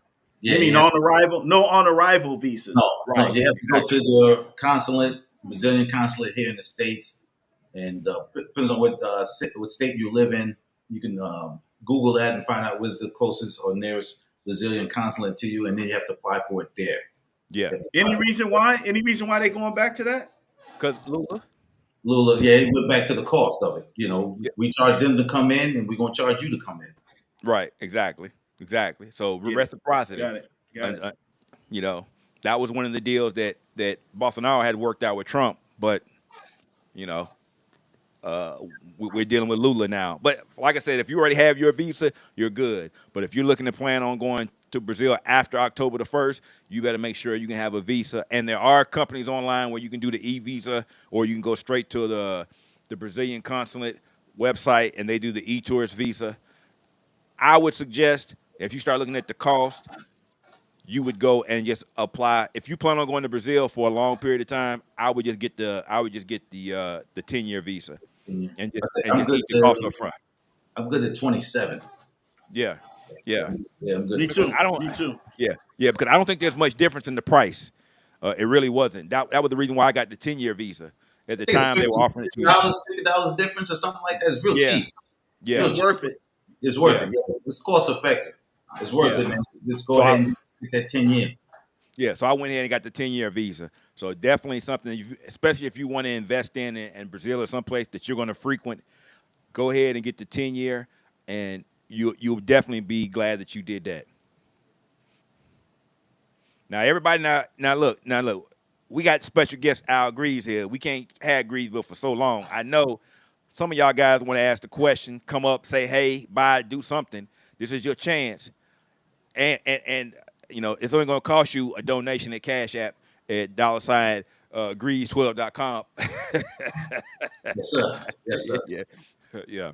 But you know the funny thing though is why somebody else wants to come up. The funny thing though is Greeze is that you know Dennis alluded to what we said before about you being the godfather of this whole passport bro movement and whatnot, and giving you your flowers and everything. And I know when we were in Thailand, you had a young man come up to you that said he watched Frustrated, and it motivated him to move to Thailand to open up a realtor or a real estate, and he was a realtor. And it was funny because this just happened, what, a couple months ago when we were in Thailand, and he just walked up to you out of the blue because he recognized you. No, the funny story, he didn't walk up to me. We was in what's the name? One of the streets where we had the water gun fight. Oh, Soy 6. Soy 6. So I had to, and man, I got lit up. So I was trying to get out of there, to get out of there. So to find a safe place across the street from the beach, it was like a safe place. So they was lighting me up. So I ran across the street to kind of get my balance and catch my breath. And when I was like kind of had my hands on my knees, bent over a little bit trying to catch my breath. And, he looked over and said, "Al Greeze." And I was like, damn, at first, damn, the old money or something. The way he said it so firm. And then he went into it like, "Hey, man, I watched Frustrated, got me to move out here." He said, "Oh, brother, man, nice to meet you." He's in the realty game and stuff, man. And I'm going to look up his information because I'd like to bring him on, man, and share that information with the Definitely. with the group, man, what it takes, what you need for those who are looking to acquire property or even looking to go out and travel to Thailand. Good brother, man. And told my man Tommy Kicking Chicken. Oh yeah, definitely the Kicking Chicken place. Yeah, we definitely working on that because for a brother to have chicken and waffles in Thailand, that's a taste from home, away from home. Yeah, had a little mac and cheese and little greens. Collard greens. Yeah, they weren't ready. No, they weren't ready for all of us though. But hey. Yeah, took them to a loop. I had to ask him, man, who cooking these greens back here, man? Who know how to make this mac and cheese back here? Did you give up the recipe? yeah. I don't know anything about this mac and cheese, man. We serious about our mac and cheese. Yeah, definitely. But he great establishment. His wife, family-owned business. He had the wife back there, and I think her sister and other people, they were cooking, and they damn sure put it down on that collard greens. He had his daughter back there, too. He had his daughter. He'd been out there for a while with his wife, and had a daughter back there and stuff. So I was excited for him, happy for him, man. He said he got out, man, from Philly, man, and joined his life in Thailand. And, sometimes when in the beginning, believe it or not, I had my cousin called me today because somebody had mentioned the whole passport bro movement to him and the whole Al Greeze thing. And he was like, "Yo, that's my cousin, man." And he called, man, "Yo, man, you don't know the impact. But when you set out to do something, you don't realize the impact that it was going to, that what you do, what it's going to make and how it's going to affect other people and how you're going to change their lives, man." So I'm just blessed for that. Blessed to be here. Blessed to chop it up with you guys. We got over 10 years? We got over 10 years in. Man, look at we coming up. 2024 is 10 years just for us. Yeah, just for us hanging out, man. And we ain't gonna talk about Frustrated because that's going on. We're talking about us just together, traveling around the world together. Yeah, man. 10 years in, man, traveling around the world with each other, man. Because I view you all as my brothers too, man. So this is family. So when you say we got a special guest, I ain't no guest. I'm home. God damn it, I'm home. You know what I mean, man. You know what I mean. Look. Where's my slippers? Where's my slippers? Hey, look. The next time I come on, I have a robe on, eating some Fruit Loops. Like, yeah.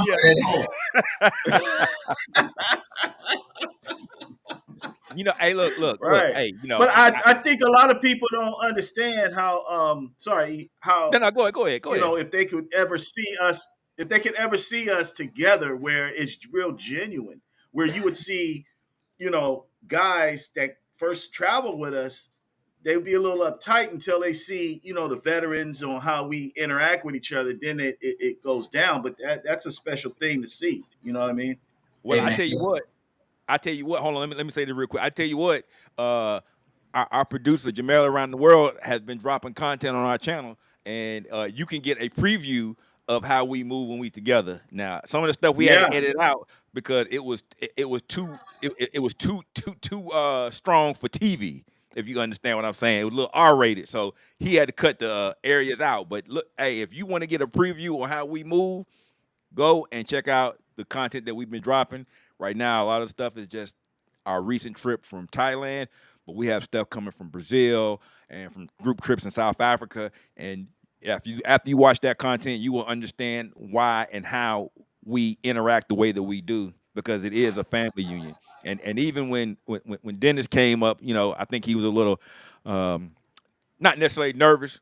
He's used to being around big crowds, but he don't know us one-on-one, and that was the first time that he had a real interaction with us. And now he said, "Okay, yeah, this guy's a good guy." He kind of opened up then. Yeah.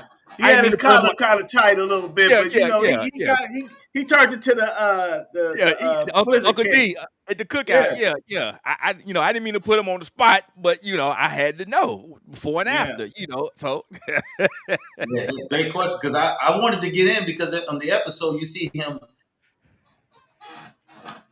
trading one of his cars in.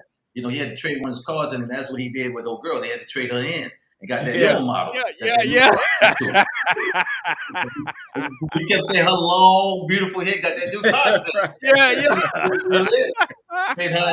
Right. Oh, yeah. That's that whole life imitating art. I said, I wanted to bring it up, but he started preaching. So you don't interrupt the pastor when he's preaching. No. And like I said, I didn't mean to put him on the spot. I was just curious because I know how he goes. So I just wanted to see if there was any before and after. So and we all know how that goes when you bring the young girl, you the older gentleman, and you bring the young chica to the cookout. And what you doing with her? Now, right. Sometimes nothing's said, but it's like that. You just get that feeling that the eyes are on you, and it's just like somebody trying to put roots on you right there. Like as soon as they finish eating them chicken wings, they already taking the bones and shoving them up in the bag, trying to put roots on your ass right there to cook out. Yeah. But it's crazy how he says, even the family members, and like when he said he got rid of the simp chip, basically unplugged it from himself. And I related to that, like, well, I don't want to go around my family because if they say something crazy, I'm not going to receive it as well. And I still love my aunts, but they old school. And I'm just not taking that craziness no more because you guys are the gatekeepers of this craziness that's going on. So I felt what he was saying about sometimes you're going to have to just keep away from your family members sometimes because they hating the most sometimes. Well, I don't keep away from them, but they damn sure respect me. Right. But you have to establish that first, though, because they don't know the chip is out. Well, I got some beautiful cousins, and my mother's the only child, so all my family, my cousins, stuff come from my father's side. So it's very small knit. So when I come around, it's respect. They're beautiful. My issue with them is when they see that other ratchet behavior, they applaud it. They don't call it out. Right. They don't call it out. They applaud it. Oh, you see that? You know this is bullshit. You know what this is doing. They won't do that. They'll just applaud it, and then well, you boys are like this and this and that. What the hell are you asking me to eat? What the fuck is this? I told them before, I don't eat out the garbage can. I changed my diet. You see this? You see it looking good, G. Looking good. Yeah. You get that good food, and their weight just start coming off you because they ain't got all that bullshit in it. Ain't got all the calories and all that bullshit in it, man. And you start feeling a lot better. So you make better choices. You have better options. You make better choices. Yeah. We on a low fat diet over here, and that's everything in our life. We on low fat. See, a lot of people in the Matrix, they on that high fat diet. With all the carbohydrates, cut all that shit out. They got turkey neck, they got chicken wings, all this other stuff, ham hocks and thighs. No. We want fat free. We fat free 2%. That's what we working with over here. Like me, like Teddy. Me and Teddy, I like my meat lean. I don't like a lot of fat on my meat. Like my shit lean. Definitely. Yeah. Definitely. Man, it kind of got kind of quiet in the chat, man. I thought we would have more people come up. Man, this is a once in a lifetime opportunity to have contact with Greeze. Now you're gonna see us every weekend. we're gonna be back in full effect. I will say this for the gentlemen that are going to be in the LA area, we are having the BMO meetup next Saturday at 6 p.m. If you are in the area and you are in the Facebook group, the location is in the events. But if not, excuse me, I am going to put it up here, and we're looking to do another meetup sometime in the Washington D.C. area. We're looking at Dallas, Fort Worth, and Houston, just so that we can have more time to be out and about and get in contact with people that watch the show, because it's one thing to have people watch you. It's another for you to meet somebody in person. You get a more personal connection. You get a feel for people. You know, we had one in Atlanta, and it was a great opportunity. And we had somebody that went to the BMO meetup in Atlanta, and then we had a November event. And from that event in Atlanta, he went on the trip in November. So just that quick, he jumped on, and he's been with us ever since. Big Swole, and like I said, good brother. And he didn't know anything about us. He came out, and he definitely benefited from that, and he rose with us. Yeah, he changed his life. Sid Osley, I tell you what, DC is highly requested, and I'm going to check the calendar because I think August. There's a lot of people that have been wanting us to come up there. August is definitely something that we want to do, especially before it gets cold up there. If not, maybe September. And we like to have the event on Saturday, especially when football season kicks back in. People know we can get out to the bars, or we can get out to an event, and we want to make sure that we have enough people, enough sitting, and be able to make some reservations. So. But we're definitely going to be coming out. We've been putting it off, but I definitely going to try to make some of the other cities, especially before the wintertime. And then for us, we're going to South Africa in November, so that's going to be another big event for us. So there's a lot of things going on with Greeze, filming marriage material. We're working on that. Black Man's Option, we're continuing to work on this channel and work on other things behind. So we got a lot of things going on for 2024. I can't wait for y'all to see what we're really working on in the lab, but we definitely want to get out and be able to network with guys that are in this community, because there's a small segment of us that actually are traveling. Even though the numbers are saying more people are applying for passports, there's still a percentage of that is black men, and that's a small percentage. So yeah, we want to meet more people and build our network so that we can all come together and do something overseas, so that we can continue to build our image up. Come on if you're coming. Yeah, come on, Cletus. Yeah, come on if you're coming. Let's go. Let's get out and about, man. Had my first trip in Rio in a week. Would you guys say the weather's good then? Hold on, let me put that up. No, it's winter. It's their winter over there, right? It's winter time over there, but it's about 70, 75 degrees. Right. It's 70, 75 degrees. So but it's winter, and you're going to encounter some rain. I recommend some jeans. Just keep some jeans with you, a couple of polos, or maybe some long sleeve shirts. But look to encounter a lot of rain. A lot of rain. Yeah.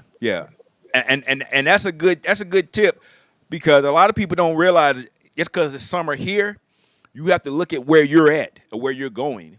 Because once you cross the equator, then whatever it is here, it flips. And I think a lot of people, they go and they say, well, I'm going to Brazil in May and June because it's the beginning of summer. But for them, it's the beginning of their fall going into their winter. So you have to make sure that you do your research before you travel to certain destinations, especially when you crossing the equator, because the weather's going to change. And we don't want you to go down there and be disappointed, especially if you're thinking it's going to be warm and stuff. Now, you may get lucky and you have a couple of nice days and whatnot, but at the same time, it does get a little breezy on the coast. But you still have a good time. It's just going to impact your beach life. So Yeah. sitting on the beach and all that stuff. So you're gonna have to cross that out. But you can still go out and about. Plus, people are still out. People still vibrant. Going out. Definitely. They just it's just the whole beach life and hanging out and sitting on the beach. That's not going to be an option. No. But there's still other stuff you can do and travel throughout, man. So you'll have a good time. But just, keep some jeans with you and maybe a couple of long sleeve shirts because it dropped about 70, 75 degrees. Yeah, definitely. And Sid, like I said, if you're not a member of the Facebook group, please go and join and do so. And we'll definitely keep people posted on that. I will make announcements here when we get tentative dates. It's we want to give people a lot of time so they can plan. We're still in the summer, even though we're halfway through the summer, and summer will be gone. Next thing you know, you got football season, and then everybody got homecomings and stuff. So we try to do stuff on a Saturday. We like to get as many people out as possible, but at the same time, we understand, But it's all in us spreading the word. We going out, we meeting the people, and we're connecting with them. So this is basically what we want to do for the Black Man's Option moving forward. We're going on 10 years in the game. We got man, time flies. Yeah. You got the Godfather here that's doing his thing. He's still doing it. This is Charles Tyler's group, the Black Man's Option. We're still holding it down for him and his legacy. And we got a lot more. We got a lot more things to come. So. Who was that? DJP. Hey, what's good? What's good, man? Look at, I know it's late, but if you want to come up for a second, I can send you the link.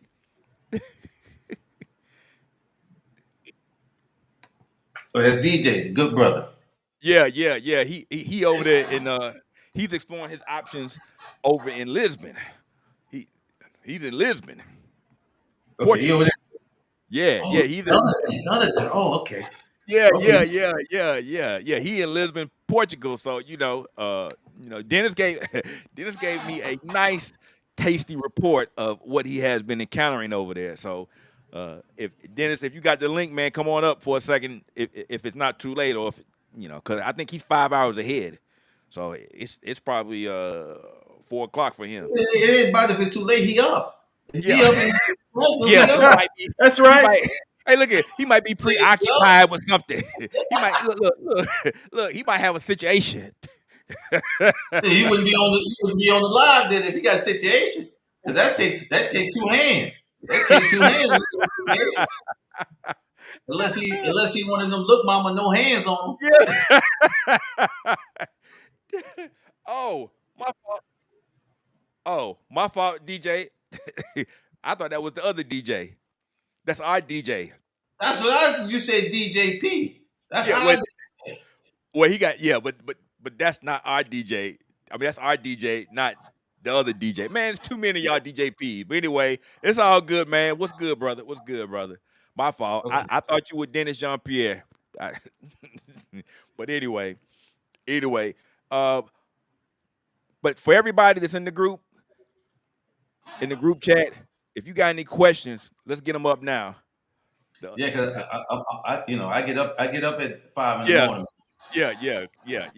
This is the you got something, man. I hit you, dance, but don't hold me.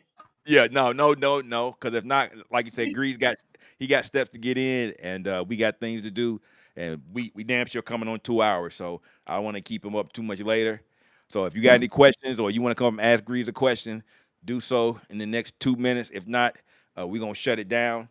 And in the meantime, let me say, man, that was a good job you did on the interview, man. Interviewing Uncle D. Hey, man, I appreciate that, man, because I didn't know what to really ask. I was like, I didn't want to get too. I told you, man, you're a natural at it, man. So you did a good job, man. So I sit back and look for the weaknesses, but you did a good job on that. Good interview, man. That was a good interview. I knew he was serious. I knew he was serious. He had his glasses on. I said, "Oh, hold up! Now I just got these tonight.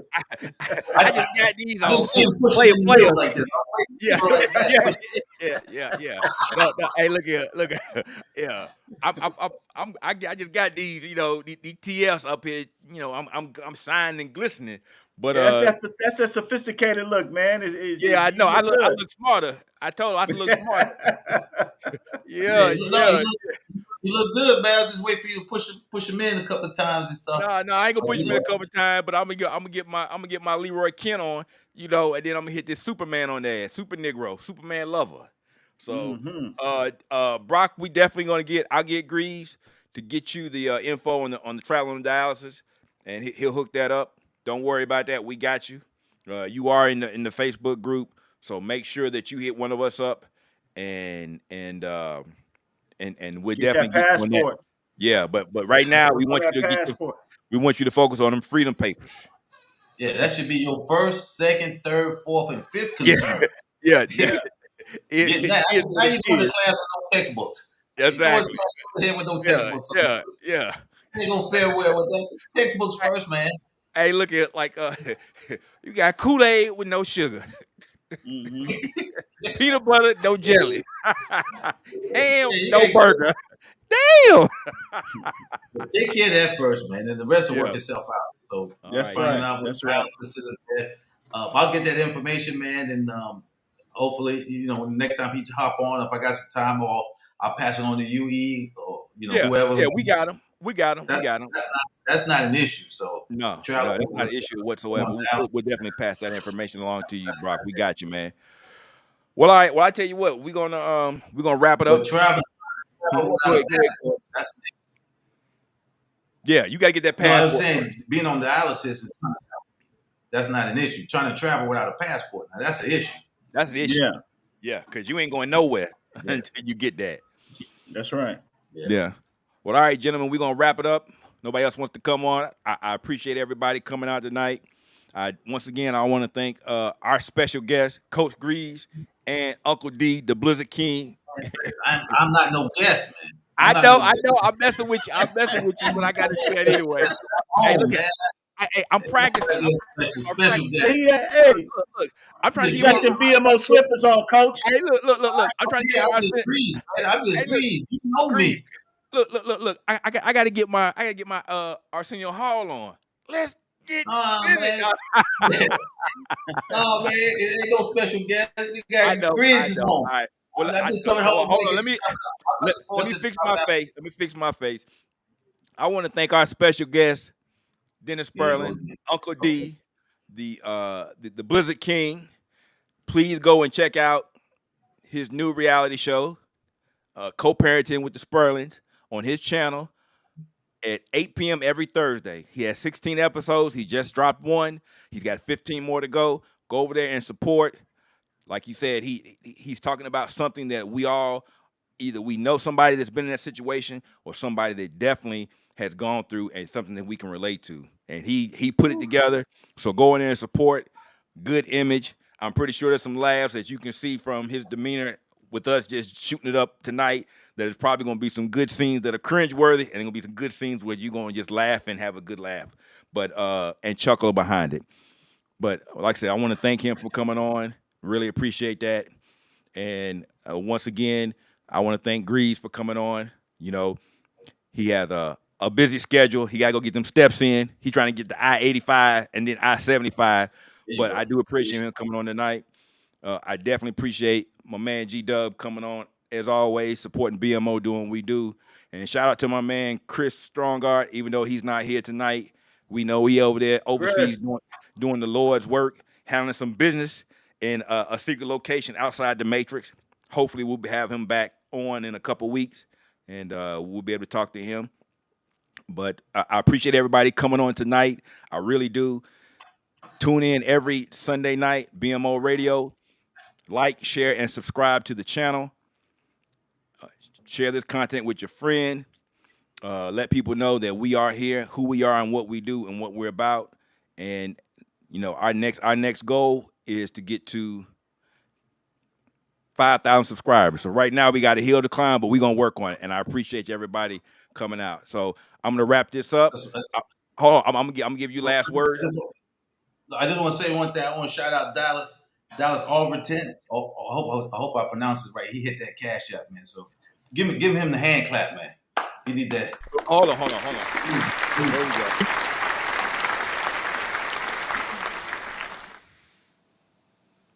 go. Appreciate that, man. Listen, once again, man, thank you for having me back home, man. So I know I'm always welcome home.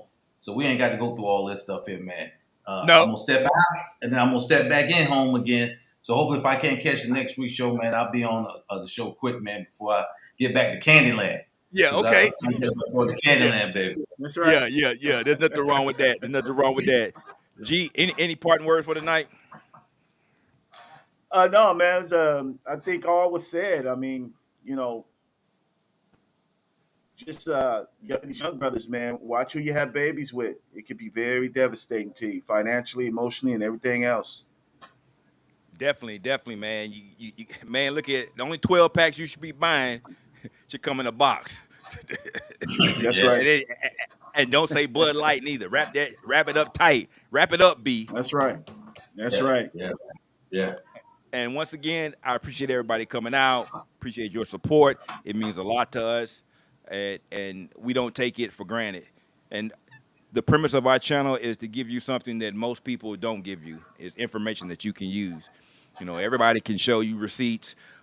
We got plenty of receipts, tons of receipts. We got 10 years of receipts, but we want to show you other things pertaining to travel so that you can really make an informed decision and be able to move and live outside the matrix and live the life that you deserve as a hardworking black man.